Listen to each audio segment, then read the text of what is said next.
ਤੇ ਸਤਿਕਾਰ ਸਰੋਤਿਆਂ ਨੂੰ ਪਿਆਰ ਸਤਿਕਾਰ ਸਹਿਤ ਨਿੱਘੀ ਜਿਹੀ ਸਤਿ ਸ੍ਰੀ ਅਕਾਲ ਸਭ ਨੂੰ ਜੀਆਂ ਨੂੰ ਆਖਦੇ ਹਾਂ। ਸੋ ਤੇ ਪ੍ਰੋਗਰਾਮ ਦੇ ਵਿੱਚ ਆਪ ਸਭ ਦਾ ਨਿੱਘਾ ਸਵਾਗਤ ਹੈ।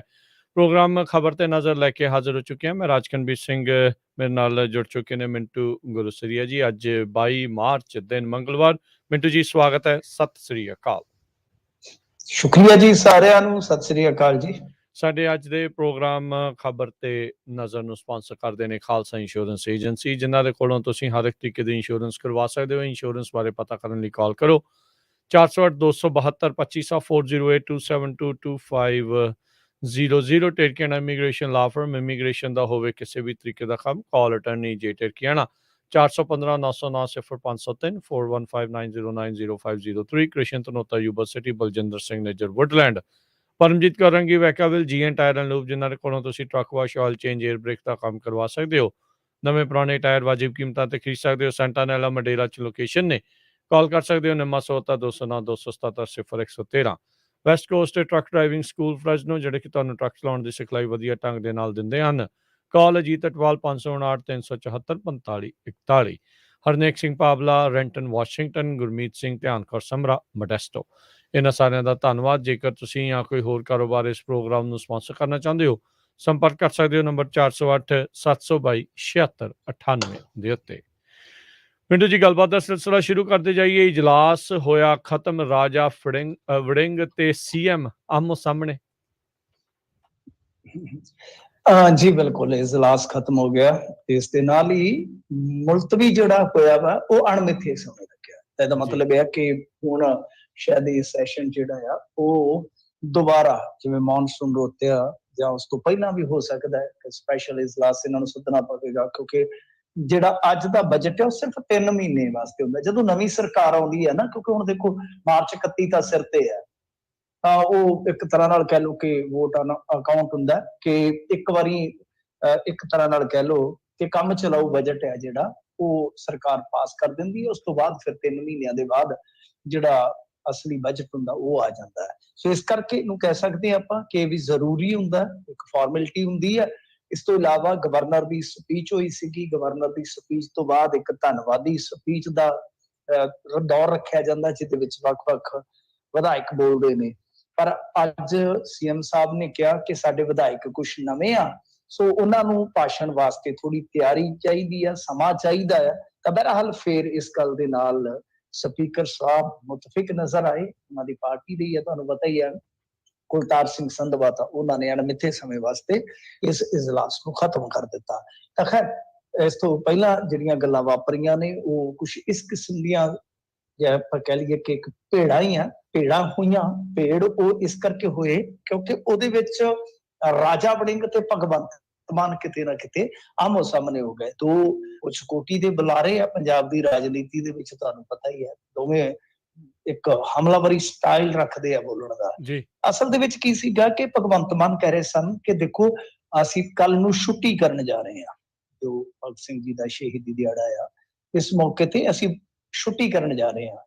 ਤਾਂ ਰਾਜਾ ਵੜਿੰਗ ਦਾ ਕਹਿਣਾ ਸੀਗਾ ਕਿ ਛੁੱਟੀ ਕਰਨ ਦੇ ਨਾਲ ਤਾਂ ਠੀਕ ਹੈ ਕਿ ਜੇਕਰ ਸਕੂਲ ਕਾਲਜਸ ਦੇ ਵਿੱਚ ਮਤਲਬ ਕਿ ਇਹਨਾਂ ਚੀਜ਼ਾਂ ਦਾ ਉੱਥੇ ਗਿਆਨ ਵੰਡਿਆ ਜਾਵੇ ਜੋ ਭਗਤ ਸਿੰਘ ਨਾਲ ਜੁੜੀਆਂ, ਤਾਂ ਉਹ ਠੀਕ ਰਹੇਗਾ। ਇਹਦੇ ਤੇ ਥੋੜਾ ਜਿਹਾ ਕਹਿ ਲਓ ਕਿ ਮਾਨ ਸਾਹਿਬ ਜਿਹੜੇ ਸੀਗੇ ਉਹ ਕਹਿੰਦੇ ਕਿ ਦੇਖੋ ਜਾਗਰੂਕਤਾ ਫੈਲਾਉਣ ਦਾ ਜਿੱਥੋਂ ਤੱਕ ਸਵਾਲ ਹੈ ਨਾ, ਇਹ ਮੇਰੇ ਵੀ ਦਿਮਾਗ ਦੇ ਵਿੱਚ ਆ। ਉਹਨਾਂ ਰਾਜਾ ਵੜਿੰਗ ਨੂੰ ਪੁੱਛ ਲਿਆ ਕਿ ਸ਼ਹੀਦੇ ਆਜ਼ਮ ਭਗਤ ਸਿੰਘ ਦਾ ਜਨਮ ਦਿਨ ਭਲਾ ਕਦੋਂ ਹੈ? ਬਸ ਇੱਥੇ ਗਦਾਰੀ ਅੜ ਗਈ। ਵੜਿੰਗ ਚੁੱਪ ਰਹਿ ਗਏ ਤਾਂ ਸੀਐਮ ਮਾਨ ਸਾਹਿਬ ਬੋਲੇ ਕਿ ਕਮਾਲ ਆ, 28 ਸਤੰਬਰ ਨੂੰ ਹੁੰਦਾ। ਉਸ ਦਿਨ ਉਹਨਾਂ ਦੀ ਜ਼ਿੰਦਗੀ ਦੇ ਬਾਰੇ ਵਿੱਚ ਨਾਟਕ ਅਤੇ ਕੋਰੀਓਗ੍ਰਾਫੀ ਹੁੰਦੀ ਹੈ। ਨਾਲ ਉਹ ਫਿਰ ਕਹਿੰਦੇ ਆ ਕਿ ਨੋਟ ਕਰ ਲਓ 28 ਸਤੰਬਰ ਨੂੰ ਹੋਇਆ ਸੀਗਾ। ਤੇ ਸੀਐਮ ਮਾਨ ਕਹਿੰਦੇ ਕਿ ਛੁੱਟੀ ਇਸ ਲਈ ਹੈ ਤਾਂ ਕਿ ਲੋਕ, ਖਾਸ ਕਰਕੇ ਨੌਜਵਾਨ, ਸ਼ਹੀਦ ਭਗਤ ਸਿੰਘ ਦੀ ਸਮਾਰਕ ਹੁਸੈਨੀਵਾਲ ਦਾ ਜਾਂ ਜੱਦੀ ਪਿੰਡ ਖਟਕੜ ਕਲਾਂ ਉੱਥੇ ਜਾ ਕੇ ਸ਼ਰਧਾਂਜਲੀ ਦੇ ਸਕਣ। ਤਾਂ ਇਸ ਤੋਂ ਬਾਅਦ ਰਾਜਾ ਵੜਿੰਗ ਨੇ ਇੱਕ ਟਵੀਟ ਕਰ ਦਿੱਤਾ। ਰਾਜਾ ਵੜਿੰਗ ਵੀ ਤੁਹਾਨੂੰ ਪਤਾ ਹਟਦਾ ਕਿੱਥੇ ਆ। ਰਾਜਾ ਵੜਿੰਗ ਅੱਜ ਕੱਲ ਅਸਲ ਦੇ ਵਿੱਚ ਕੀ ਆ, ਵੜਿੰਗ ਦਾ ਮਸਲਾ ਕੁਛ ਹੋ ਰਿਹਾ। ਰਾਜਾ ਵੜਿੰਗ ਇਸ ਵੇਲੇ ਪੂਰੀ ਫੀਲਿੰਗ ਦੇ ਵਿੱਚ ਆ ਕਿ ਐਲਓਪੀ ਮੈਨੂੰ ਲਾ ਦਿੱਤਾ ਜਾਵੇ। ਜੇ ਤੁਸੀਂ ਦੇਖੋਗੇ ਤਾਂ ਉਹਨੇ ਹੱਥ ਲਿਖਤੀ ਇੱਕ ਚਿੱਠੀ ਵੀ ਲਿਖ ਦਿੱਤੀ ਸੀ ਭਗਵੰਤ ਮਾਨ ਹੋਰਾਂ ਨੂੰ ਜੀ ਰਾਜ ਸਭਾ ਦੀ ਉਮੀਦਵਾਰੀ ਦੇ ਸੰਦਰਭ ਦੇ ਵਿੱਚ। ਔਰ ਦੋ ਪੱਤਰਕਾਰ ਵੀ ਗਏ ਸਨ ਪਿਛਲੇ ਦਿਨ ਹੀ ਇੰਟਰਵਿਊ ਕਰਨ, ਉਹਨਾਂ ਦੇ ਘਰੇ ਸਾਡੇ ਲੋਕਲ ਪੱਤਰਕਾਰ ਸਨ। ਉਹ ਦੱਸਦੇ ਕਿ ਰਾਜਾ ਵੜਿੰਗ ਉਹਨਾਂ ਨੂੰ ਸਿੱਧਾ ਹੀ ਕਹਿੰਦਾ ਕਿ ਇੰਟਰਵਿਊ ਨੋ ਨੋ ਨੋ, ਕਹਿੰਦਾ ਮੈਂ ਕੁਛ ਐਸਾ ਵੈਸਾ ਬੋਲ ਪਵਾਂ, ਉਹ ਮੈਨੂੰ ਐਲਓਪੀ ਲਾਉਣ ਨੂੰ ਫਿਰਦੇ ਹੋਣ ਤੇ ਕਹਾਣੀ ਖਰਾਬ ਹੋ ਜਾਏਗੀ, ਤੁਸੀਂ ਆਪ ਸਮਝ ਸਕਦੇ ਹੋ। ਸੋ ਇਸ ਕਰਕੇ ਰਾਜਾ ਵੜਿੰਗ ਕਦੇ ਦੇਵਮਾਨ ਨੂੰ ਘੇਰ ਲੈਂਦਾ, ਕਹਿੰਦਾ ਤੂੰ ਤਾਂ ਸਾਈਕਲ ਤੇ ਤੁਰਿਆ ਫਿਰਦਾ, ਅੱਜ ਹੁਣ ਗੱਡੀ ਭਜਾਈ ਫਿਰਦਾ, ਗੱਡੀ ਤੇ ਚੜਿਆ ਫਿਰਦਾ। ਉਹ ਕਹਿੰਦਾ ਭਰਾਵਾ ਤੂੰ ਹੀ ਆ ਜਾ ਸਾਈਕਲ ਤੇ, ਤੈਨੂੰ ਕੀ ਤਕਲੀਫ ਆ? ਹੁਣ ਜੇ ਮੈਂ ਇੱਕ ਦੋ ਦਿਨ ਸਾਈਕਲ ਤੇ ਆ ਗਿਆ ਤਾਂ ਮਤਲਬ ਮੈਂ ਥੋੜੀ ਗੱਡੀ ਛੱਡ ਦਿੱਤੀ ਆ ਪੱਕੇ ਤੌਰ ਤੇ, ਗੱਡੀ ਤੇ ਆ ਗਿਆ ਕੀ ਗੁਨਾਹ ਹੋ ਗਿਆ? ਸੋ ਰਾਜਾ ਵੜਿੰਗ ਇਸ ਕਰਕੇ ਜ਼ਿਆਦਾ ਤੜੰਗ ਹੋਇਆ ਫਿਰਦਾ ਸੱਤਾਧਾਰੀਆਂ ਦੇ ਨਾਲ, ਕਿਉਂਕਿ ਉਹਨੂੰ ਲੱਗਦਾ ਕਿ ਐਲਓਪੀ ਦੀ ਭੂਮਿਕਾ ਜੀ ਉਹ ਉਹਦੇ ਵਾਸਤੇ ਪੂਰੀ ਫਿੱਟ ਹੈ ਤੇ ਮੈਂ ਉਹਦੇ ਵਾਸਤੇ ਫਿੱਟ ਆ ਰਾਜਾ, ਕਿਉਂਕਿ ਰਾਜਨੀਤੀ 'ਚ ਹਿੱਟਿਆ। ਸੋ ਹੁਣ ਜੇ ਆਪਾਂ ਦੇਖੀਏ ਇਸ ਕਾਰਵਾਈ ਤੋਂ ਬਾਅਦ ਤੇ ਸਾਰਾ ਕੁਝ ਇੱਕ ਵਾਰੀ ਖਤਮ ਹੋ ਗਿਆ, ਪਰ ਇਹ ਇੱਕ ਤਰ੍ਹਾਂ ਦੇ ਨਾਲ ਇੱਕ ਐਸਾ ਆਮੋ ਸਾਹਮਣਾ ਹੋਇਆ ਜਿਹੜਾ ਕਿ ਦੇਰ ਸ਼ਾਮ ਤੱਕ ਚੱਲਦਾ ਰਿਹਾ, ਕਿਉਂਕਿ ਰਾਜਾ ਵੜਿੰਗ ਵੀ ਇੱਥੇ ਹਟਿਆ ਨਹੀਂ। ਰਾਜਾ ਵੜਿੰਗ ਨੇ ਅਰਵਿੰਦ ਕੇਜਰੀਵਾਲ ਦਾ ਇੱਕ ਪੁਰਾਣਾ ਟਵੀਟ ਲੱਭ ਲਿਆਂਦਾ, ਉਹਦੇ 'ਚ ਰਾਜਾ ਵੜਿੰਗ ਨੇ ਜੋ ਸਵਾਲ ਕੀਤਾ ਉਹ ਕਹਿੰਦਾ ਕਿ ਗੱਲ ਇਹ ਹੈ ਕਿ ਪਿਆਰੇ ਭਗਵੰਤ ਮਾਨ ਜੀ, ਅੱਧਾ ਗਿਆਨ ਬਿਨਾਂ ਗਿਆਨ ਨਾਲੋਂ ਵੱਧ ਖਤਰਨਾਕ ਹੁੰਦਾ ਆ। ਸ਼ਹੀਦ ਆਜ਼ਮ ਭਗਤ ਸਿੰਘ ਜੀ ਦਾ ਜਨਮ ਦਿਨ 27 ਸਤੰਬਰ ਨੂੰ ਹੈ ਜਾਂ 28 ਨੂੰ, ਜਿਵੇਂ ਤੁਸੀਂ ਕਿਹਾ ਸੀ, ਕੌਣ ਸਹੀ ਹੈ, ਤੁਸੀਂ ਜਾਂ ਅਰਵਿੰਦ ਕੇਜਰੀਵਾਲ? ਕਿਉਂਕਿ ਅਰਵਿੰਦ ਕੇਜਰੀਵਾਲ 27 ਨੂੰ ਉਸ ਦਿਨ ਨੂੰ ਦੱਸ ਰਿਹਾ ਕਿ ਭਗਤ ਸਿੰਘ ਦਾ ਜਨਮ ਦਿਨ ਆ 27 ਸਤੰਬਰ ਨੂੰ। ਉਹ ਕਹਿੰਦਾ ਕਿ ਦੱਸੋ ਹੁਣ ਕੌਣ ਸਹੀ ਹੈ ਕੌਣ ਗਲਤ ਆ? ਸੋ ਇਹ ਭੰਬਲ ਭੂਸਾ ਜਿਹੜਾ ਹੈ ਤਰੀਕ ਵਾਲਾ ਉਹ ਵੀ ਇਹਨਾਂ ਨੇ ਕੱਢ ਮਾਰਿਆ। ਤਾਂ ਇਹ ਕਾਫੀ ਜ਼ਿਆਦਾ ਖਬਰ ਅੱਜ ਜਿਹੜੀ ਹੈ ਟ੍ਰੈਂਡਿੰਗ ਰਹੀ, ਬਹੁਤ ਜ਼ਿਆਦਾ ਇਸ ਖਬਰ ਤੇ ਮਸਾਲੇ ਵੀ ਲੱਗੇ, ਮੀਮਸ ਵੀ ਬਣ ਜਾਂਦੇ ਆ, ਤੁਹਾਨੂੰ ਪਤਾ ਅੱਜ ਕੱਲ, ਤੇ ਚੁਟਕਲੇ ਵੀ ਬਣ ਜਾਂਦੇ ਆ। तो काफी ज्यादा इस खबर ने मीडिया ਦੇ ਵਿੱਚ ਥਾਂ ਘੇਰੀ ਹੈ ਜੀ। ਜੀ ਜੀ ਬਿਲਕੁਲ। ਅਗਲੀ ਗੱਲ ਕਰਦੇ ਜਾਈਏ, ਭਗਵੰਤ ਮਾਨ ਹੁਣਾਂ ਦੀ ਸਰਕਾਰ ਦਾ ਵੀ ਇੱਕ ਹੋਰ ਐਲਾਨ, 25,000 ਕੱਚੇ ਮੁਲਾਜ਼ਮਾਂ ਨੂੰ ਕੀਤਾ ਜਾਵੇਗਾ ਪੱਕਾ। 25,000 ਕਿ 35,000? 35,000। हाँ जी हाँ जी, मैं ते आप थोड़ा जिहा कंफ्यूज हो गया। मैं क्या ਇਹ ਤੇ 10,000 ਇਹਨਾਂ ਨੇ ਸ਼ਾਮ ਤੱਕ ਹੀ ਘਟਾ ਦਿੱਤਾ, ਕਿਤੇ ਸਵੇਰ ਚੜ੍ਹਦਿਆਂ ਨੂੰ ਕਹਿੰਦੇ ਨੇ ਕਿ 5,000 ਹੀ ਕਰਾਂਗੇ ਅਸੀਂ। 25,000 ਵਾਲਾ ਪਿਛਲੇ ਦਿਨਾਂ 'ਚ ਕੋਈ ਆਇਆ ਸੀ ਨਾ ਆਂਕੜਾ ਜੀ, ਭੁਲੇਖਾ ਨਹੀਂ ਉਹ 36,000 ਵਾਲਾ ਸੀ ਜੀ। ਚਰਨਜੀਤ ਚੰਨੀ, ਚੇਤੇ ਆਉਂਦੇ ਹੋਵਾਂਗੇ ਜ਼ਰੂਰ, ਚੇਤੇ ਆਉਣ ਵਾਲੇ ਆ। ਚੇਤੇ ਚੰਨੀ ਜਿਹਦੇ ਆਉਂਦੇ ਨੇ ਨਾ, ਉਹ ਅੱਜ ਕੱਲ ਉਹ ਭਗਵੰਤ ਮਾਨ ਨੂੰ ਸ਼ਰਾਬੀ ਕਹਿੰਦੇ, ਲਿਆ ਮੈਂ ਤੇਰੇ ਕੇਸ ਬੰਨ ਦਿਆਂ ਵੇ ਮੇਰੇ ਨਿੱਤ ਦੇ ਸ਼ਰਾਬੀਆ ਯਾਰਾ, ਤੇ ਆਪ ਹੌਲੇ ਜੇ ਜਾ ਕੇ ਉਹਨੂੰ ਬੁੱਕੇ ਫੜਾ ਰਹੇ ਨੇ। ਵਧਾਈ ਹੋਵੇ ਮਾਨ ਸਾਹਿਬ। ਸੋ ਇਸ ਤਰ੍ਹਾਂ ਵੀ ਚੱਲ ਜਾਂਦਾ ਰਾਜਨੀਤੀ 'ਚ, ਉਹ ਹੁਣ ਬੋਲਦੇ ਹੀ ਨਹੀਂ ਹੈ, ਖਾਮੋਸ਼ ਹੀ ਹੋ ਗਏ ਨੇ। ਖੈਰ ਜਿਸ ਮਾਮਲੇ ਦੇ ਵਿੱਚ ਆਪਾਂ ਦੇਖੀਏ ਤਾਂ ਚਰਨਜੀਤ ਸਿੰਘ ਚੰਨੀ ਹੋਰਾਂ ਨੇ ਇੱਕ ਫੈਸਲਾ ਕੀਤਾ ਸੀ, ਤੁਹਾਨੂੰ ਯਾਦ ਹੋਣਾ, ਕਿ 36,000 ਕੱਚੇ ਮੁਲਾਜ਼ਮ ਅਸੀਂ ਪੱਕੇ ਕਰ ਦਿੱਤੇ ਆ। ਹੋਰਡਿੰਗ ਵੀ ਲੱਗ ਗਏ, ਟੈਲੀਵਿਜ਼ਨ ਤੇ ਐਡਵਰਟਾਈਜ਼ਮੈਂਟ ਆ ਗਿਆ, ਫਿਰ ਅਖਬਾਰਾਂ 'ਚ ਇਸ਼ਤਿਹਾਰ ਲੱਗ ਗਏ। ਇਸ਼ਤਿਹਾਰ ਤੇ ਚਰਨਜੀਤ ਸਿੰਘ ਚੰਨੀ ਨੇ ਇੰਨੇ ਛਪਾਏ ਨਾ, ਇੰਨੇ ਛਪਾਏ, ਮੇਰੇ ਖਿਆਲ ਦੇ ਨਾਲ ਉਹਨੇ ਪੈਸੇ ਦੇ ਵਿੱਚ ਸੱਚਮੁੱਚ ਕੋਈ 600-700 ਮੁਲਾਜ਼ਮ ਪੱਕਾ ਕੀਤਾ ਜਾ ਸਕਦਾ ਸੀ, ਉਹਨਾਂ ਨੂੰ ਕੋਈ ਸਾਲ ਭਰ ਤਨਖਾਹ ਦਿੱਤੀ ਜਾ ਸਕਦੀ ਸੀਗੀ। ਖੈਰ ਜਿੱਧਰ ਗਏ ਬਾਣੀਏ ਤੇ ਉਧਰ ਗਏ ਬਾਜ਼ਾਰ, ਜਿੱਧਰ ਗਈਆਂ ਬੇੜੀਆਂ ਤੇ ਉਧਰ ਗਏ ਮਲਾਹ, ਸਾਰਾ ਕੁਛ ਨਾਲ ਹੀ ਚਲੇ ਗਿਆ। ਹੁਣ ਜੇ ਇਸ ਮਾਮਲੇ 'ਚ ਦੇਖੀਏ ਤਾਂ ਮੇਰੇ ਖਿਆਲ ਦੇ ਨਾਲ ਇੱਕ ਬਿਹਤਰੀਨ ਫੈਸਲਾ ਹੈ, ਬਿਹਤਰੀਨ ਫੈਸਲਾ ਹੈ, ਬਹੁਤ ਵੱਡਾ ਇੱਕ ਵਰਕ ਹੋ ਜਾਂਦਾ 35,000 ਦਾ, ਤੇ ਇਹਨਾਂ ਨੇ ਪੱਕਿਆਂ ਕਰਨ ਦਾ ਫੈਸਲਾ ਲਿਆ, ਨਾਲ ਭਰੋਸਾ ਦਿੱਤਾ ਕਿ ਦੇਖੋ ਅਗਲੇ ਸੈਸ਼ਨ ਦੇ ਵਿੱਚ ਅਸੀਂ ਇਹਨੂੰ ਅਮਲ 'ਚ ਲੈ ਆਵਾਂਗੇ। ਇੱਕ ਹੋਰ ਵੀ ਗੱਲ ਚੱਲੀ ਉੱਥੇ, ਮੈਂ ਉਹਦਾ ਜ਼ਿਕਰ ਕਰਨਾ ਭੁੱਲ ਗਿਆ ਸੀਗਾ, ਚਲੋ ਐਲਾਨ ਹੀ ਆ ਸਰਕਾਰ ਦੇ। ਇਹਨਾਂ ਨੇ ਕਿਹਾ ਕਿ ਵਿਧਾਨ ਸਭਾ ਦੇ ਵਿੱਚ ਭਗਤ ਸਿੰਘ ਜੀ ਦਾ ਤੇ ਅੰਬੇਦਕਰ ਜੀ ਦਾ ਬੁੱਤ ਲਗਾਵਾਂਗੇ, ਤੇ ਉੱਥੇ ਫਿਰ ਪ੍ਰਤਾਪ ਸਿੰਘ ਬਾਜਵਾ ਨੇ ਕਿਹਾ ਕਿ ਮਹਾਰਾਜਾ ਰਣਜੀਤ ਸਿੰਘ ਦਾ ਕਿਉਂ ਨਹੀਂ, ਤੇ ਉਹਨਾਂ ਨੇ ਕਿਹਾ ਕਿ ਇਹਦੇ ਤੇ ਵੀ ਵਿਚਾਰ ਕਰਾਂਗੇ। ਫਿਰ ਇਆਲੀ ਸਾਹਿਬ ਕਹਿੰਦੇ ਕਿ ਸਰਾਭਾ ਜੀ ਦਾ ਕਿਉਂ ਨਹੀਂ, ਤਾਂ ਉਹਨਾਂ ਨੇ ਕਿਹਾ ਕਿ ਇਹ ਵੀ ਠੀਕ ਆ। ਸੋ ਦੇਖਦੇ ਆ ਹੁਣ ਬੁੱਤ ਕਿਤੇ ਕਿਤੇ ਲੱਗਦੇ ਆ। ਤਾਂ ਇੱਧਰ ਮੁਲਾਜ਼ਮਾਂ ਦੀ ਜਿਹੜੀ ਚਿਰਕੋਨੀ ਮੰਗ ਸੀਗੀ ਉਹ ਵੀ ਪੂਰੀ ਹੁੰਦੀ ਨਜ਼ਰ ਆਈ ਹੈ। ਇਹਨਾਂ ਨੇ ਐਲਾਨ ਕਰ ਦਿੱਤਾ ਕਿ 35,000 ਕੱਚੇ ਮੁਲਾਜ਼ਮ ਜਿਹੜੇ ਆ ਉਹ ਅਸੀਂ ਪੱਕੇ ਕਰਾਂਗੇ। ਹਾਲਾਂਕਿ ਦੇਖੋ ਗੱਲ ਇਹ ਆ ਕਿ ਮੁੱਖ ਮੰਤਰੀ ਬੜੇ ਜਜ਼ਬਾਤੀ ਟਾਈਪ ਦੇ ਬੰਦੇ ਆ, ਵੈਸੇ ਤਾਂ ਕਮੇਡੀਅਨ ਆ।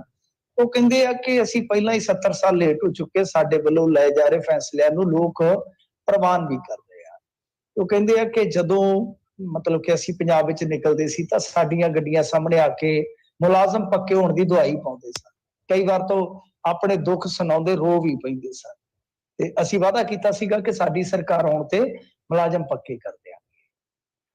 ਤੇ ਨਾਲ ਉਹਨਾਂ ਨੇ ਚੀਫ ਸੈਕਟਰੀ ਨੂੰ ਹੁਕਮ ਦਿੱਤੇ ਆ ਕਿ ਅਗਲੇ ਵਿਧਾਨ ਸਭਾ ਸੈਸ਼ਨ ਤੋਂ ਪਹਿਲਾਂ ਇਸ ਕਾਨੂੰਨ ਦਾ ਜਿਹੜਾ ਮਸੌਦਾ ਬਣਾ ਕੇ ਭੇਜਿਆ ਜਾਵੇ ਤਾਂ ਜੋ ਆਉਣ ਵਾਲੇ ਵਿਧਾਨ ਸਭਾ ਇਜਲਾਸ ਵਿੱਚ ਸਭ ਨੂੰ ਮਨਜ਼ੂਰ ਕਰਕੇ ਲਾਗੂ ਕੀਤਾ ਜਾ ਸਕੇ। ਸੋ ਨਾਲ ਇੱਕ ਵੱਡੀ ਗੱਲ ਕਹੀ ਹੈ ਭਗਵੰਤ ਮਾਨ ਹੋਰਾਂ ਨੇ।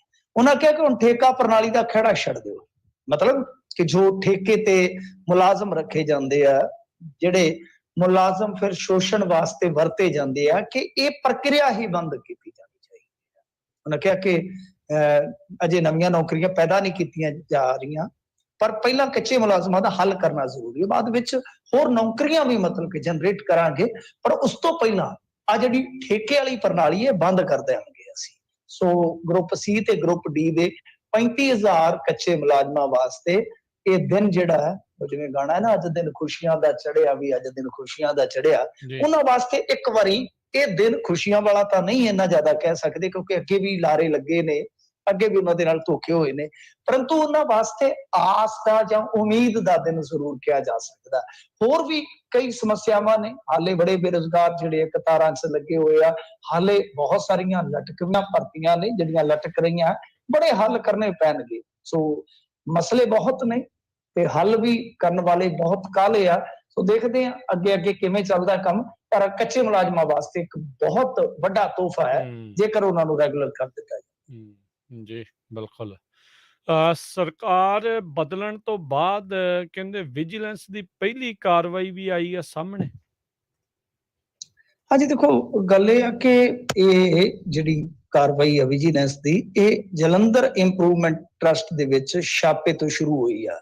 ਤੇ ਇਹਦਾ ਮਤਲਬ ਇਹ ਆ ਕਿ ਆਮ ਆਦਮੀ ਪਾਰਟੀ ਦੀ ਸਰਕਾਰ ਜਿਹੜੀ ਆ ਉਹ ਫੁੱਲ ਐਕਸ਼ਨ ਮੋਡ ਦੇ ਵਿੱਚ ਦਿਖਾਈ ਦੇ ਰਹੀ ਆ। ਉਹ ਹੁਣੇ ਹੀ ਮੈਨੂੰ ਇੱਕ ਮੈਸੇਜ ਪ੍ਰਾਪਤ ਹੋਇਆ ਜਿਹਦੇ ਵਿੱਚ ਮੇਰੇ ਖਿਆਲ ਦੇ ਨਾਲ ਸਿਵਲ ਸਰਜਨ ਨੇ ਸ਼ਾਇਦ ਬਠਿੰਡਾ ਦੇ, ਜਿਨ੍ਹਾਂ ਨੇ ਡਾਕਟਰਾਂ ਨੂੰ ਹਦਾਇਤਾਂ ਦੇ ਦਿੱਤੀਆਂ ਨੇ, ਉਹਨਾਂ ਦਾ ਇੱਕ ਜਿਹੜਾ ਲੈਟਰ ਆ ਉਹ ਕਿਸੇ ਨੇ ਭੇਜਿਆ।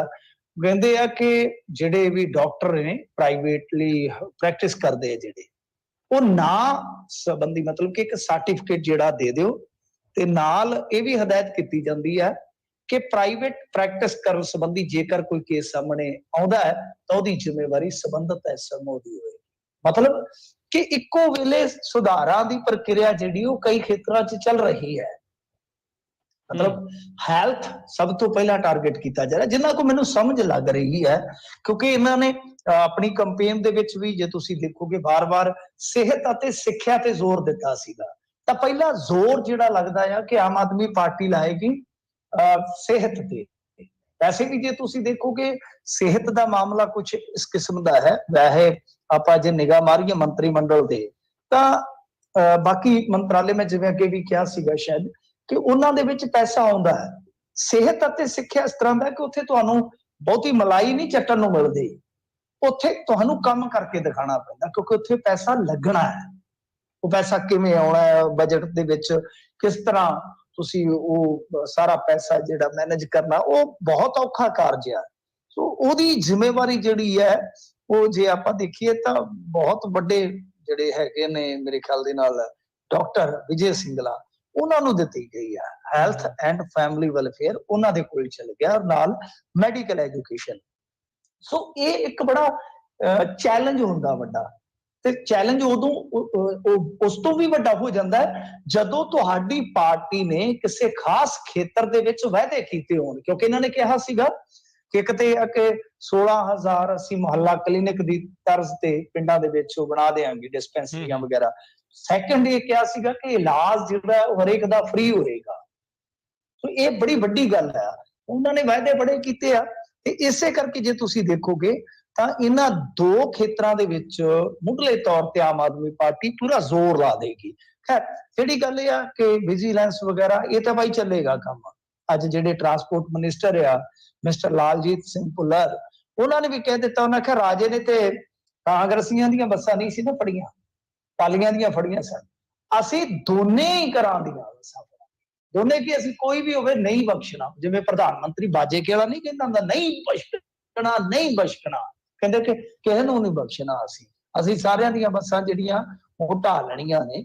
ਖੈਰ ਸਾਰੇ ਹੀ ਐਕਸ਼ਨ ਮੋਡ ਦੇ ਵਿੱਚ ਨਜ਼ਰ ਆਉਂਦੇ ਆ ਤੇ ਹੁਣ ਇੱਥੇ ਦੇਖਦੇ ਆ ਕੀ ਨਿਕਲਦਾ ਹੈ। ਇੰਪਰੂਵਮੈਂਟ ਟਰਸਟ ਦੇ ਵਿੱਚ ਤੁਹਾਨੂੰ ਪਤਾ ਹੀ ਹੈ ਕਿ ਕੁਛ ਨਾ ਕੁਛ ਜੇ ਕੱਢਣਾ ਹੋਵੇ ਤਾਂ ਨਿਕਲ ਹੀ ਆਉਂਦਾ ਹੈ। ਇੰਪਰੂਵਮੈਂਟ ਟਰਸਟ ਦਾ ਲੁਧਿਆਣੇ ਵੀ ਰੌਲਾ, ਅੰਮ੍ਰਿਤਸਰ ਵੀ ਰੌਲਾ, ਹੁਣ ਇਹ ਜਲੰਧਰ ਦੀ ਜਿਹੜੀ ਹੈ ਨਾ ਉਹ ਸ਼ਾਮਤ ਆ ਗਈ ਆ, ਕਿਉਂਕਿ ਇੱਥੇ ਪਿਛਲੇ ਲੰਬੇ ਸਮੇਂ ਤੋਂ ਇੰਪਰੂਵਮੈਂਟ ਟਰਸਟ ਜਲੰਧਰ ਦੀਆਂ ਸ਼ਿਕਾਇਤਾਂ ਆਉਣ ਡਈਆਂ ਸੀਗੀਆਂ, ਜਿਵੇਂ ਫਲੈਟਸ ਦੀ ਅਲਾਟਮੈਂਟ ਦੇ ਵਿੱਚ ਕੋਈ ਗੜਬੜੀ ਆ, ਜਾਂ ਇਸ ਤੋਂ ਇਲਾਵਾ ਤੁਸੀਂ ਦੇਖੋਗੇ ਤਾਂ ਹੋਰ ਚੀਜ਼ਾਂ ਹੁੰਦੀਆਂ ਨੇ, ਕਿਉਂਕਿ ਬਹੁਤ ਵੱਡਾ ਕੰਮ ਹੋ ਜਾਂਦਾ ਹੈ ਤਾਂ ਜ਼ਮੀਨਾਂ ਜਿਹੜੀਆਂ ਹੁੰਦੀਆਂ ਨੇ ਉਹਦੀ ਵੀ ਅਲਾਟਮੈਂਟ ਦਾ ਮਸਲਾ ਹੁੰਦਾ ਹੈ। ਸੋ ਇਹ ਹੁਣ ਵਿਜੀਲੈਂਸ ਜਿਹੜੀ ਆ ਉਹ ਸਾਫ਼ ਤੇ ਨਹੀਂ ਕਰ ਪਾਈ, ਪਰ ਗੱਲ ਇਹ ਆ ਕਿ ਪੁੱਛ ਵਿੱਚ ਜਿਹੜੀ ਆ ਉੱਥੇ ਹੋ ਰਹੀ ਆ।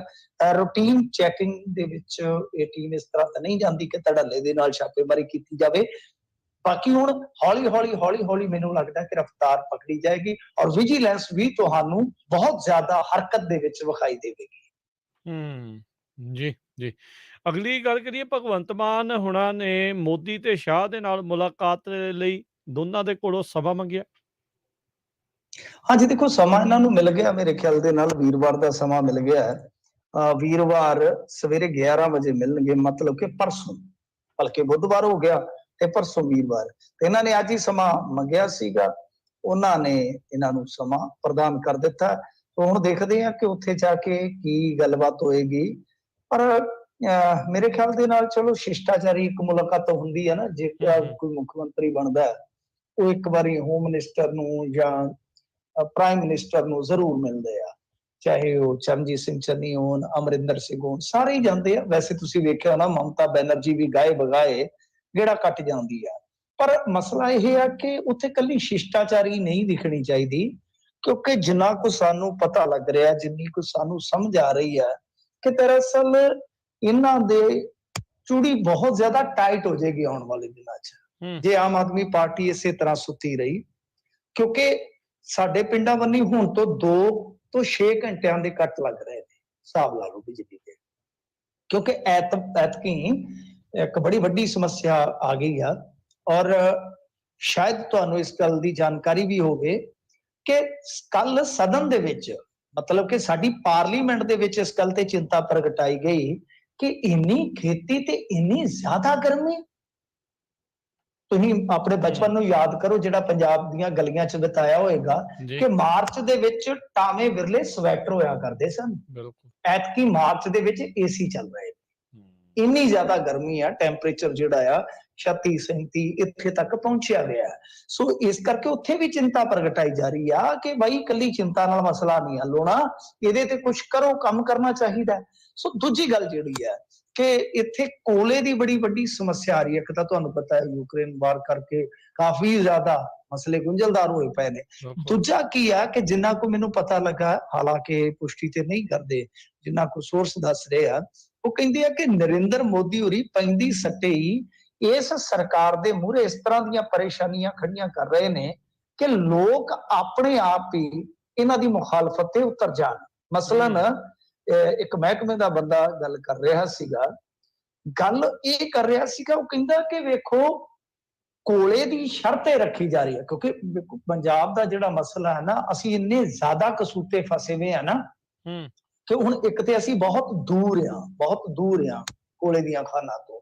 ਸੈਕੰਡ ਚੀਜ਼ ਇਹ ਆ ਕਿ ਸਾਰਾ ਕੋਲੇ ਦਾ ਧੰਦਾ ਤੁਹਾਨੂੰ ਪਤਾ ਹੈ ਕੋਲ ਇੰਡੀਆ ਕੋਲ, ਯਾਨੀ ਭਾਰਤ ਸਰਕਾਰ ਦੇ ਕੋਲੇ ਆ। ਹੁਣ ਥਰਡ ਚੀਜ਼ ਜਿਹੜੀ ਆ ਕਿ ਸਾਡੀ ਸਰਕਾਰ ਤੋਂ ਵੀ ਅਰੇਂਜਮੈਂਟ ਜਿਹੜੇ ਆ ਉਹ ਗਾਊ ਪੂਰੇ ਨਹੀਂ ਹੁੰਦੇ।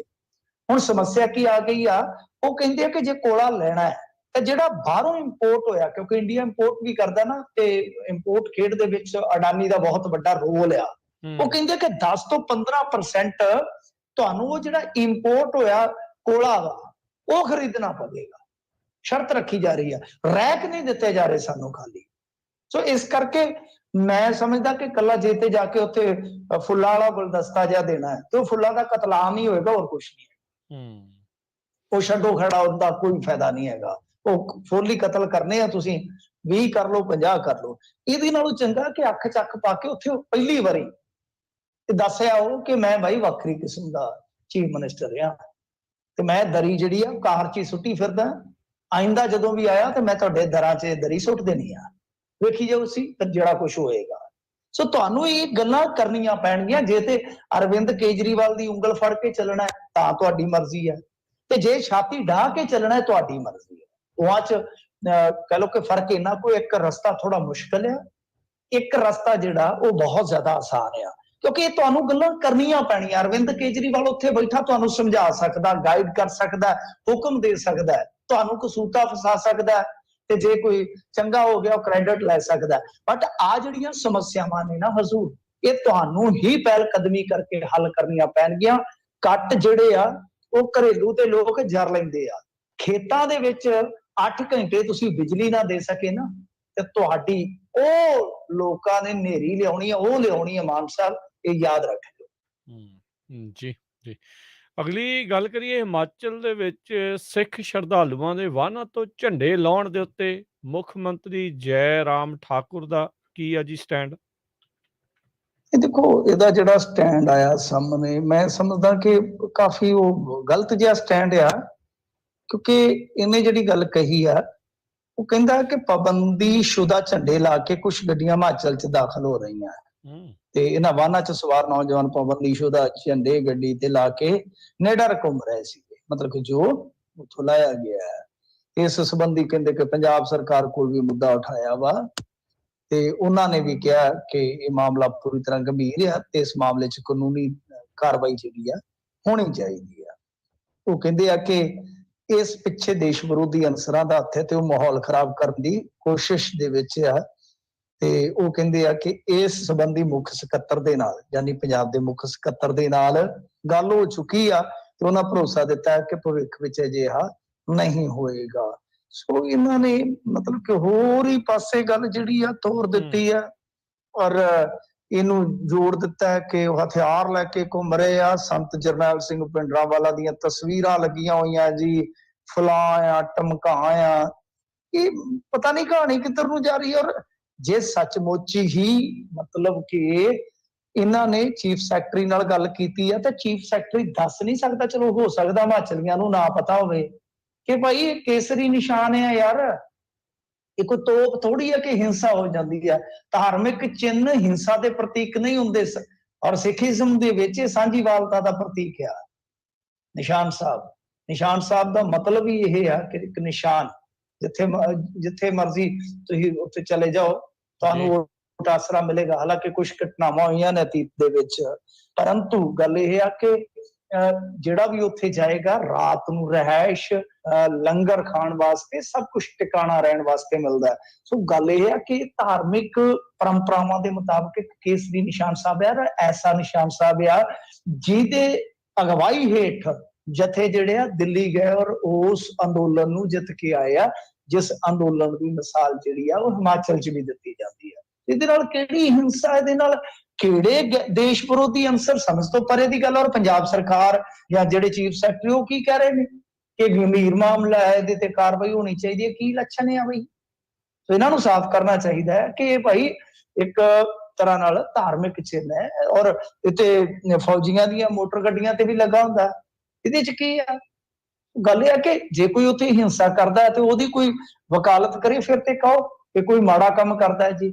ਜੇ ਕੋਈ ਇਸ ਤਰ੍ਹਾਂ ਆਪਣੇ ਵਾਹਨ ਤੇ ਵਹੀਕਲ ਤੇ ਲਾ ਕੇ ਘੁੰਮ ਰਿਹਾ, ਕਮਾਲ ਦੀ ਗੱਲ ਆ ਕਿ ਭਗਵਾਂ ਤੇ ਅਦਾਲਤਾਂ ਦੇ ਕੰਪਲੈਕਸ ਤੇ ਚੜ ਜਾਂਦਾ ਹੈ। ਭਗਵਾਂ ਤੇ ਤਿਰੰਗਾ ਲਾ ਕੇ ਅਗਲਿਆਂ ਨੇ ਕਰਨਾਟਕ ਦੇ ਇੱਕ ਕਾਲਜ ਦੇ ਵਿੱਚ ਫਰਾ ਦਿੱਤਾ, ਇੱਕ ਵੀ ਬੰਦਾ ਅਰੈਸਟ ਨਹੀਂ ਕੀਤਾ ਤੁਸੀਂ। ਇਸ ਕਰਕੇ ਇਹ ਮਾਮਲਾ ਵਧਾ ਚੜਾ ਕੇ ਨਹੀਂ ਮੇਰੇ ਖਿਆਲ ਦੇ ਨਾਲ ਪੇਸ਼ ਕਰਨਾ ਚਾਹੀਦਾ। ਪੰਜਾਬ ਸਰਕਾਰ ਕੋਲ ਜੇ ਕੋਈ ਇਸ ਤਰ੍ਹਾਂ ਦਾ ਟੈਲੀਫੋਨ ਆਇਆ, ਇਹਨਾਂ ਨੂੰ ਦੱਸਣਾ ਚਾਹੀਦਾ ਹੈ ਕਿ ਬਾਈ ਨੌਜਵਾਨ ਜਿਹੜੇ ਆ, ਖਾਸ ਤੌਰ ਤੇ ਸਿੱਖ ਨੌਜਵਾਨ ਨੇ, ਉਸ ਝੰਡੇ ਦੀ ਵਰਤੋਂ ਕਰਦੇ ਨੇ, ਪਰ ਇਹਦਾ ਮਤਲਬ ਇਹ ਨਹੀਂ ਹੈ ਕਿ ਉਹ ਕਿਸੇ ਨੂੰ ਨੁਕਸਾਨ ਪਹੁੰਚਾਉਣ ਦੀ ਮਨਸ਼ਾ ਦੇ ਨਾਲ ਕੋਈ ਸਫ਼ਰ ਕਰ ਰਹੇ ਆ। ਜੀ ਜੀ ਜੀ ਜੀ। ਅਗਲੀ ਗੱਲ ਕਰੀਏ ਮਿੰਟੂ ਜੀ, ਭਾਰਤ ਵਿੱਚ ਮਹਿੰਗਾਈ ਨੂੰ ਅੱਗ ਲੱਗਣੀ ਸ਼ੁਰੂ, ਗੈਸ ਤੇ ਤੇਲ ਹੋਏ ਮਹਿੰਗੇ। ਦੇਖੋ 2-4 ਦਿਨ, 5 ਦਿਨ, 10 ਦਿਨ ਇਹਨਾਂ ਨੂੰ ਨਹੀਂ ਪਤਾ ਲੱਗਣਾ, ਇੰਡੀਅਨ ਲੋਕਾਂ ਨੂੰ ਇਹ ਪਤਾ ਲੱਗੇਗਾ ਹੌਲੀ ਹੌਲੀ, ਕਿਉਂਕਿ ਜਿੱਦਣ ਗੈਸ ਮੁੱਕਦਾ ਹੈ ਨਾ ਉਦੋਂ ਹੀ ਪਤਾ ਲੱਗਦਾ। ਅਸੀਂ ਉਦੋਂ ਹੀ ਪੁੱਛਦੇ ਕਿਉਂਕਿ ਅਖਬਾਰ ਵਗੈਰਾ ਤੇ ਘੱਟ ਪੜੇ ਜਾਂਦੇ, ਸਾਡੇ ਕੋਲ ਟਾਈਮ ਨਹੀਂ ਹੁੰਦਾ ਨਾ, ਲੂਡੋ ਖੇਡਣੀ ਹੁੰਦੀ ਹੈ ਜਾਂ ਉਹ ਪਿੱਛੋਂ ਆਉਂਦਾ ਇੱਕ ਮੈਸੇਜ 101 ਜਣੇ ਨੂੰ ਭੇਜ ਦਿਓ, ਬਾਲ ਦਾ ਰੰਗ ਸੰਤਰੀ ਹੋ ਜਾਏਗਾ, ਵਗੈਰਾ ਵਗੈਰਾ ਚੀਜ਼ਾਂ। ਅਸੀਂ ਉਧਰ ਜ਼ਿਆਦਾ ਉਲਝੇ ਹੁੰਦੇ ਹਾਂ। ਸੋ ਤੁਸੀਂ ਇਹ ਦੇਖੋ ਕਿ 5 ਰਾਜਾਂ ਦੇ 11 ਸ਼ਹਿਰਾਂ ਦੇ ਵਿੱਚ ਗੈਸ ਸਿਲੰਡਰ ਦਾ ਰੇਟ ਜਿਹੜਾ ਅੱਜ ਆ ਉਹ ਪਹਿਲੀ ਵਾਰੀ ਮੇਰੇ ਖਿਆਲ ਦੇ ਨਾਲ 1000 ਤੋਂ ਟੱਪ ਗਿਆ। ਜਿਵੇਂ ਸੁਪੌਲ ਦੇ ਵਿੱਚ ਇਹ 1055 ਰੁਪਏ ਹੋ ਗਿਆ ਹਿਸਾਬ ਨਾਲ। ਸੁਪੌਲ ਦੇ ਵਿੱਚ, ਕਾਂਕੇਰ ਦੇ ਵਿੱਚ 1038, ਗਵਾਲੀਅਰ ਦੇ ਵਿੱਚ 1033, ਰਾਏਪੁਰ ਦੇ ਵਿੱਚ 1021, ਸੋਨਭਦਰ ਦੇ ਵਿੱਚ 1019, ਰਾਂਚੀ ਦੇ ਵਿੱਚ 1007। ਸੋ ਦੇਖੋ ਕਿਵੇਂ ਜਾ ਰਿਹਾ, ਤਾਂ ਦੀ ਤਾਂ ਰੇਟ। ਦਿੱਲੀ ਦੇ ਵਿੱਚ 949, ਮੁੰਬਈ ਦੇ ਵਿੱਚ 949, ਕੋਲਕਾਤਾ ਦੇ ਵਿੱਚ 976, ਤੇ ਬਹੁਤ ਤੇਜ਼ੀ ਦੇ ਨਾਲ ਇਹ ਕੀਮਤਾਂ ਜਿਹੜੀਆਂ ਉਹ ਵਧਣਗੀਆਂ। ਇੱਕ ਸਾਲ ਦੇ ਵਿੱਚ ਹਿਸਾਬ ਲਾ ਲਓ 130 ਰੁਪਏ ਤੇ 50 ਪੈਸੇ ਗੈਸ ਸਿਲੰਡਰ ਜਿਹੜਾ ਮਹਿੰਗਾ ਹੋਇਆ ਇੱਕ ਸਾਲ ਦੇ ਵਿੱਚ। ਔਰ ਇਹ ਦੌਰ ਉਹ ਹੈ ਜਦੋਂ ਕੋਵਿਡ ਦੇ ਨਾਲ ਜਾਂ ਨੋਟਬੰਦੀ ਦੇ ਨਾਲ ਸਾਡੀ ਆਰਥਿਕਤਾ ਪਹਿਲਾਂ ਹੀ ਚੰਗੀ ਪਈ ਹੈ। 8 ਸਾਲਾਂ ਦੇ ਵਿੱਚ ਮੋਦੀ ਜੀ ਦੇ ਜਿਹੜੇ ਇਹ ਸੁਨਹਿਰੀ 8 ਸਾਲ ਆ, ਉਹਨਾਂ ਦੇ ਵਿੱਚ ਜੇ ਤੁਸੀਂ ਗੈਸ ਸਿਲੰਡਰ ਦੀ ਕੀਮਤ ਵੇਖੋਗੇ, ਇਹ ਕਰਮਾਂ ਵਾਲਾ 949, ਯਾਨੀ ਆਲਮੋਸਟ ਡਬਲ ਹੋਇਆ 8 ਸਾਲਾਂ ਦੇ ਵਿੱਚ। ਜਿੰਨਾ ਰੇਟ 2014 ਤੱਕ ਸੀ 410, ਉਸ ਤੋਂ ਬਾਅਦ ਡਬਲ ਹੋ ਗਿਆ, ਹਿਸਾਬ ਨਾਲ ਡਬਲ ਹੋ ਗਿਆ, ਡਬਲ ਤੋਂ ਵੀ ਜ਼ਿਆਦਾ ਹੋ ਗਿਆ। ਮੇਰੇ ਕਹਿਣ ਦਾ ਮਤਲਬ ਇਹ ਹੈ ਹੁਣ ਰੂਸ ਯੂਕਰੇਨ ਦੀ ਸਮੱਸਿਆ ਅੱਡਿਆ ਕਿ ਜੇ ਤੁਸੀਂ ਦੇਖੋਗੇ 80 ਪੈਸੇ ਪੈਟਰੋਲ ਤੇ ਡੀਜ਼ਲ ਹੈ ਜਿਹੜੇ ਉਹ ਵੀ ਵਧਾ ਦਿੱਤੇ ਆ। ਮੈਂ ਤੇ ਇਹ ਸੁਣਿਆ ਕਦਾ ਆ, ਮੈਨੂੰ ਤੇ ਆਪ ਤੁਹਾਨੂੰ ਪਤਾ ਲਾਲੇ ਪੈ ਜਾਂਦੇ। ਮੋਟਰਸਾਈਕਲ ਘਰ ਦੀ ਦਾ ਆਪਣਾ ਇੱਕ ਮਸਲਾ ਹੁੰਦਾ, ਉਹ ਸਕੂਟਰੀ ਹੈ ਉਹਦੇ ਕੋਲ, ਹੋਰ 4 ਸਾਲਾਂ ਨੂੰ ਜਵਾਕ ਨੇ ਕਹਿਣਾ ਮੈਨੂੰ ਵੀ ਕੋਈ ਮੋਟਰਸਾਈਕਲ ਲੈ ਕੇ ਦਿਓ, ਤੇਲ ਤੇ ਸਾਰਿਆਂ 'ਚ ਪੈਂਦਾ ਆ। ਉਹ ਜਦੋਂ ਤੇਲ ਦੀ ਗੱਲ ਆਉਂਦੀ ਹੈ, ਕੰਨਾਂ ਥਾਣੀ ਧੂੰਆਂ ਆਪਣੇ ਆਪ ਹੀ ਨਿਕਲਦਾ, ਤੇਲ ਤੇ ਉਧਰ ਪੈਣਾ ਉਹਦਾ ਧੂੰਆਂ ਇੱਧਰ ਦੀ ਨਿਕਲਦਾ। ਜਦੋਂ ਸੁਣਦੇ ਪਏ ਆ ਕਿ ਬਈ ਇਹ ਜਿਹੜਾ 80 ਪੈਸੇ ਤੇਲ ਆ ਇਹ ਹੁਣ ਵੱਧਦਾ ਜਾਏਗਾ ਤੇ ਲੋਕਾਂ ਦਾ ਬਲੱਡ ਘਟਦਾ ਜਾਏਗਾ, ਤੇਲ ਜਾਏਗਾ ਇਹ ਬਹੁਤ ਉਚਾਈ ਤੱਕ, ਕਿਉਂਕਿ ਅੱਗੇ ਇਲੈਕਸ਼ਨ ਕਰਕੇ ਜਿਹੜਾ ਉਹ ਮਾਮਲਾ ਰੁਕਿਆ ਪਿਆ ਸੀਗਾ। ਸੋ ਇਹ ਤੁਹਾਨੂੰ ਪਤਾ ਹੀ ਆ ਕਿ ਜਦੋਂ ਇਹ ਚੀਜ਼ਾਂ ਮਹਿੰਗੀਆਂ ਹੋਣੀਆਂ ਸਟਾਰਟ ਹੋ ਜਾਂਦੀਆਂ, ਔਰ ਮੇਰਾ ਮੰਨਣਾ ਇਹ ਆ ਕਿ ਆਉਣ ਵਾਲੇ ਦਿਨਾਂ ਦੇ ਵਿੱਚ ਸਾਬਣ ਦੀ ਟਿੱਕੀ ਆ, ਚਾਹੇ ਤੜਕੇ ਵਾਲਾ ਤੇਲ ਆ, 10 ਤੋਂ 20% ਇਹਨਾਂ ਦੇ ਵਿੱਚ ਵੀ ਉਛਾਲ ਆਉਣ ਦੀ ਉਮੀਦ ਆ। ਇਹਦਾ ਮਤਲਬ ਇਹ ਆ ਕਿ ਤੁਹਾਡੀ ਜਿਹੜੀ ਇਨਕਮ ਆ ਵਧੇ ਨਾ ਵਧੇ, ਤੁਹਾਡੇ ਖਰਚੇ ਵੱਧ ਜਾਣਗੇ। ਇਹਦਾ ਮਤਲਬ ਇਹ ਹੁੰਦਾ ਕਿ ਬਾਜ਼ਾਰ ਦੇ ਵਿੱਚ ਫਿਰ ਕੰਜ਼ੰਪਸ਼ਨ ਹੈ ਜਿਹੜੀ ਉਹ ਘਟ ਜਾਂਦੀ ਹੈ, ਕਿਉਂਕਿ ਪਰਚੇਸਿੰਗ ਪਾਵਰ ਜਿਹੜੀ ਆ ਤੇਜ਼ੀ ਨਾਲ ਫਿਰ ਘਟਣੀ ਸਟਾਰਟ ਹੋ ਜਾਂਦੀ ਆ। ਤਾਂ ਇਹਦਾ ਸਿੱਧਾ ਪ੍ਰਭਾਵ ਹੈ ਜਾਂ ਇਹਦਾ ਸਿੱਧਾ ਅਸਰ ਹੈ ਉਹ ਦੇਸ਼ ਦੀ ਇਕਨੋਮੀ ਤੇ ਪੈਂਦਾ ਹੀ ਪੈਂਦਾ ਜੀ। ਜੀ ਜੀ। ਤੇ ਮਿੰਟੂ ਜੀ ਬਹੁਤ ਸ਼ੁਕਰੀਆ, ਬਹੁਤ ਧੰਨਵਾਦ। ਮਿਲਦੇ ਹਾਂ ਜੀ ਅਗਲੀ ਵਾਰ। ਸਤਿ ਸ਼੍ਰੀ ਅਕਾਲ ਜੀ। ਸਤਿ ਸ੍ਰੀ ਅਕਾਲ ਜੀ। ਤੇ ਸਰੋਤਿਓ ਇੱਥੇ ਪ੍ਰੋਗਰਾਮ ਦੀ ਸਮਾਪਤੀ ਆ। ਅਗਲੀ ਵਾਰ ਤੱਕ ਇਜਾਜ਼ਤ। ਮੇਰੇ ਵੱਲੋਂ ਵੀ ਸਭ ਨੂੰ ਪਿਆਰ ਭਰੀ ਨਿੱਘੀ ਸਤਿ ਸ਼੍ਰੀ ਅਕਾਲ। ਸੁਣਦੇ ਰਹੋ ਪੰਜਾਬੀ ਰੇਡੀਓ USA।